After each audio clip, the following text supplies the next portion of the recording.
$1 million in commissions. She's achieved Diamond Circle status 3 times, the highest in the $250,000 category. And Julia continues to pass the vision of success all along to her independent national offspring, Leah Lockley. From the beginning and all through the way, Julia has learned that challenges are opportunities to grow and gain comfort in facing obstacles head on. Ladies and gentlemen, please welcome to our stage Independent Senior National Sales Director, Julia Burnett.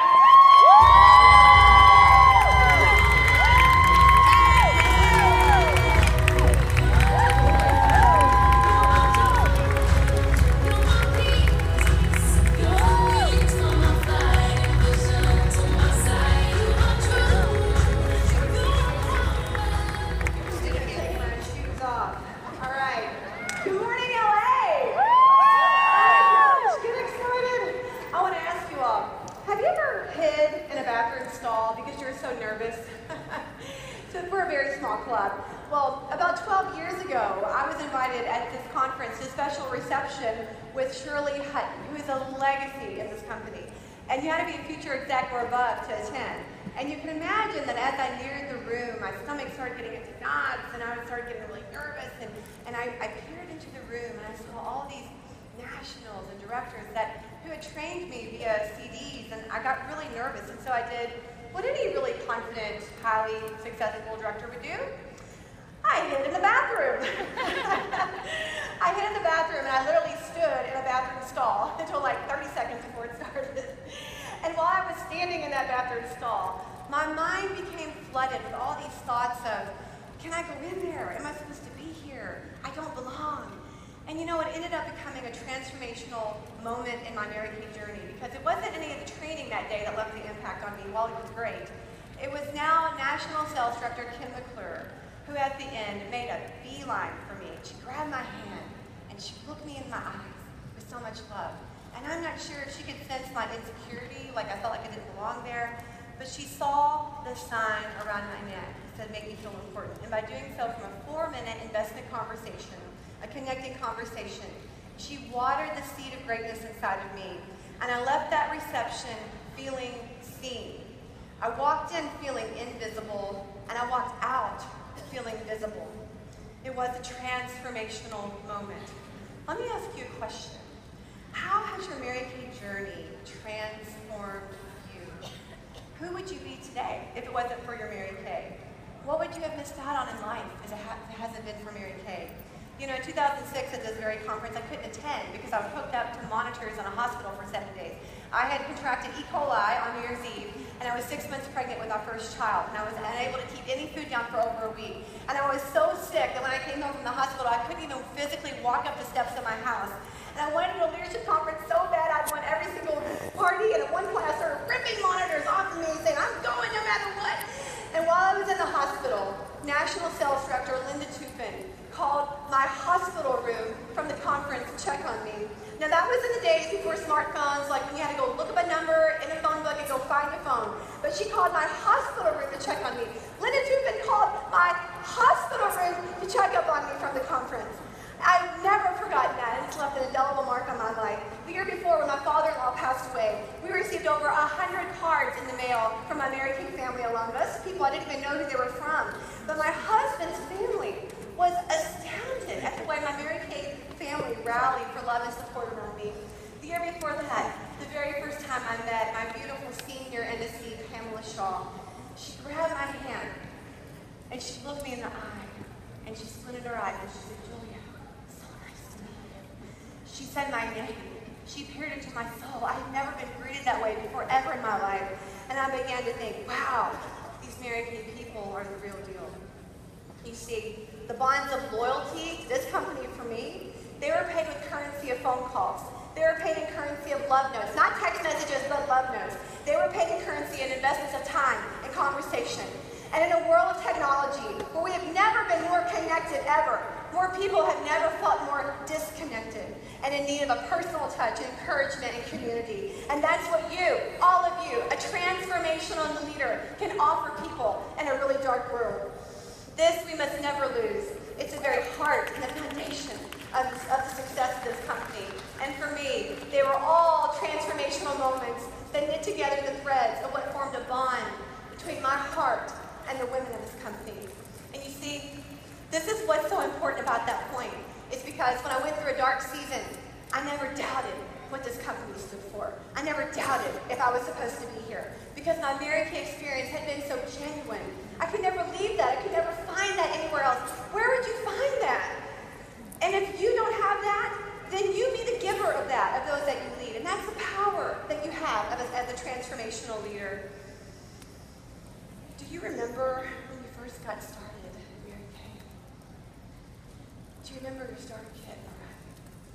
Do you remember when it was new? Do you remember when it was fresh and you allowed yourself to dream?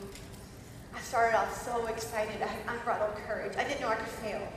And then what happened was like a slow fog moving in. Has that ever happened to anyone in this room?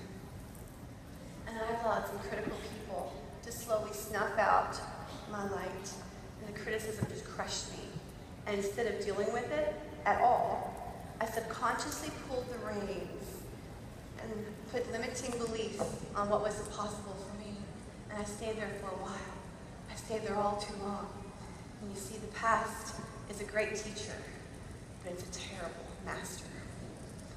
And in that fog, and that lack of clarity, lies began to take root in my mind that I didn't even realize were there. It came so suddenly. Belief that my dream of building a national area and leading leaders was somehow selfish. And it was at this conference, in a class, that Cheryl Warfield began her class with this intense question. What is the lie that you've been believing? Do you have a lie that you've been telling yourself? What was it? What was the first thing that came to your mind when I said that? Do you believe you don't belong here? Do you believe you can't lead? Do you believe you're not good enough? Do you believe you can never do it as well as so-and-so? You don't deserve to be in a Cadillac. You have fear of losing it? And then, as only Cheryl could say, in her matter-of-fact voice, she said, your dreams are from God. Where do you think they're from? And I realized at that very moment, as if a jolt of electricity had just gone down my spine, that if God had been the author of that dream, and it's for something greater than me. And so not only is it not selfish, it's not even about me. It was a transformational moment. And about that time, someone in my unit gave me the book, The Prayer of Jabez by Bruce Wilkinson.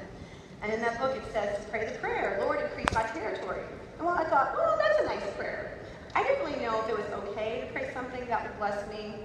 And so I brought the book to my spiritual counselor, and I'll remember it as clear as day. I walked into her office and I sat down and held up the book and I said, this book sounds nice, but is it even biblical? And how she responded changed my life. And she looked me square in the eye and she said, tell me about the God you believe in. Has anyone ever asked you that? I couldn't speak. I mean, I couldn't even answer in coherent sentences. And she said, I tell you what he could bless. How is the fulfillment of a God-given dream give others permission to go after their dream? How could he use his platform to speak truth and life into others? How could this rise in leadership be a call for others to stand up and lead? And I was free again, and as if shackles were released from my bones, and I began to run once again full out. When was the last time that you ran full out? Was it DIQ? It was a transformational moment. Because here is the deal. You are all transformational leaders. I receive that. Do you receive that? That every one of you are a transformational leader. I want you to receive that.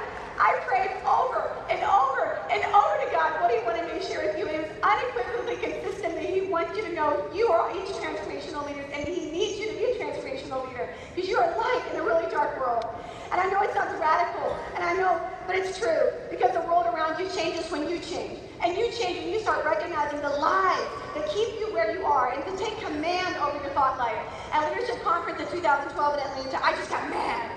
Do you ever just get mad? I got mad. I was mad at myself. I was mad at being at another conference in the same place again. I was mad. I had another person asking me, when are you going to finish your area? I was mad at the lies I had been believing that were louder than the voice of truth. But I took advantage of the anger. And instead of staying in the anger, I took advantage of it, and I used it as the fuel, as the emotion to take us from where we were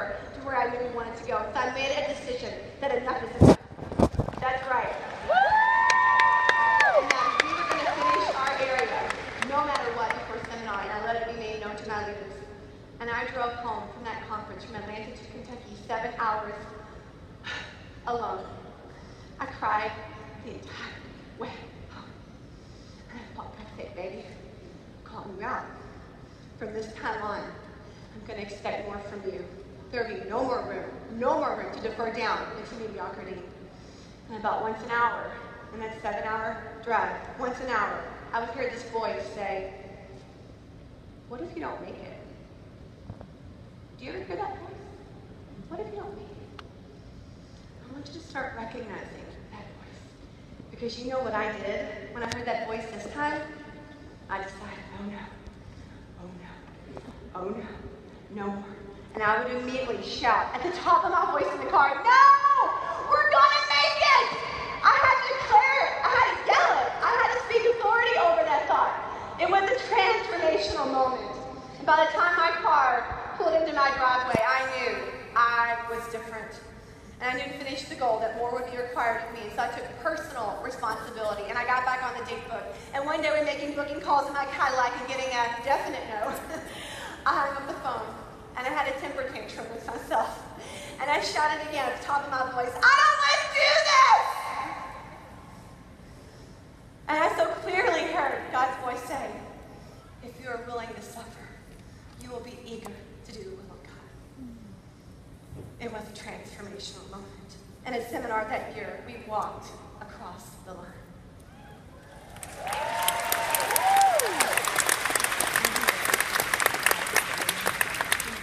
Now with the gift of time and reflection, I look back over this incredible journey. And I'm so grateful, just so grateful at the ways that Mary Kay has transformed who I am. But you see, it wasn't all for just me. It's all been preparation for my ultimate assignment as a mother. I've been blessed beyond measure with 3 real cute toddler kids, ages 9, 5, and 3.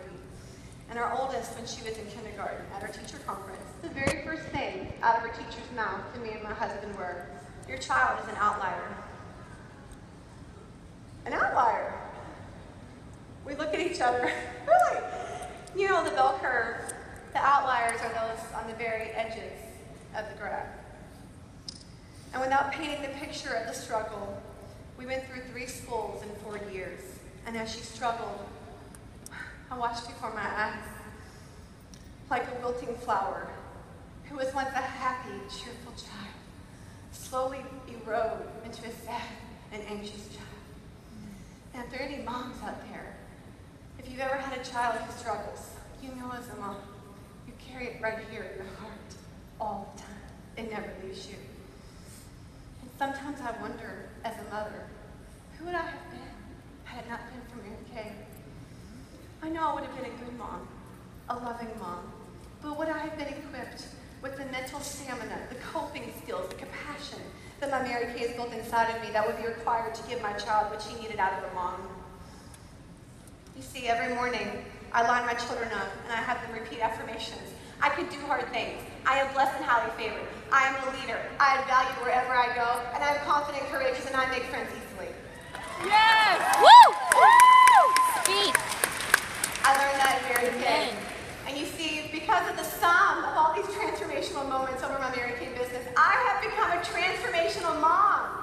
And I can hold my daughter's face and I can speak life into her little 9-year-old soul, and I can say, God's got his hands on you. He is going to use your gifting to change the world.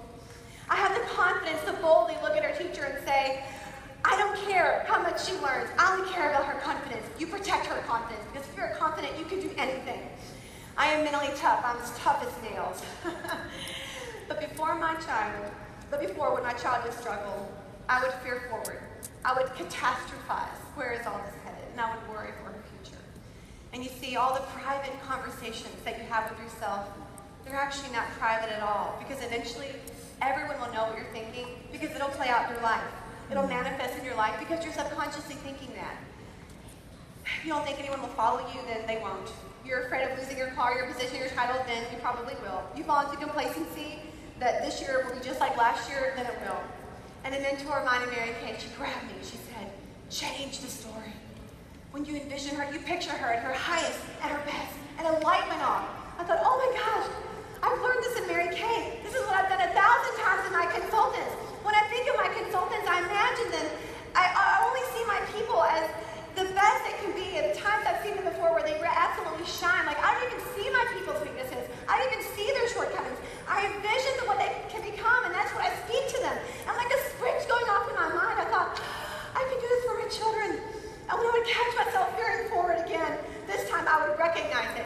I would say, no, I reject that. That is not going to be her story. And I would envision her thriving and flourishing. It was a constant battle. When a negative thought would come in, I would again say, no, I reject that. That is not going to be her story. That's not going to be how this goes. And a few weeks ago, I wrote out my 5-year goals for my children, who I wanted them to become, and the character I wanted to cultivate in their heart. And after I wrote it out, I reread it, and I gasped. Because without even needing to consciously override a fear, without it even crossing my mind, I automatically, subconsciously had written out a vision of her at her highest and best. A vision of her flourishing and thriving without hesitation.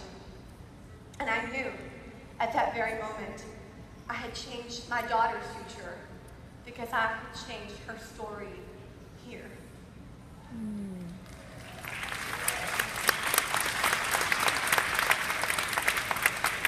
Thank you, Mary Kay. It was a transformational moment. You know, you're transformational women because your words have the ability to change someone else's story. When your DIQ comes to you with fear in her eyes and says, I don't know how we're going to make it, is part of your response, no, I reject that. That's not going to be your story. And then painting the picture of how you see her proceeding valiantly. How are you grabbing hold of the power and the authority that you've been given? When you leave her, you have a decision to make, and you already know what it is, and you already know the answer. And some of you are talking to yourself in a way you would never talk to someone else. And as you leave, you're excited and having visions, and then you get home and that voice comes back and says, what if I don't make it? What's your response going to be? Will it be this powerless repeat of last year? Or will it be, no, I reject that. That is not going to be my story. And you envision yourself doing the work and envision yourself thriving and flourishing. I believe Mary Kay transforms lives because I have lived it. From hiding in a bathroom stall to shaking the gates of hell. I don't even recognize myself anymore.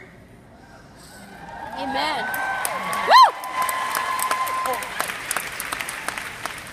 May you go out of here with an awakened spirit that causes the giant inside of you to rise up and stand in the authority of your new story. Because, girlfriend, your new story starts right now. God bless you.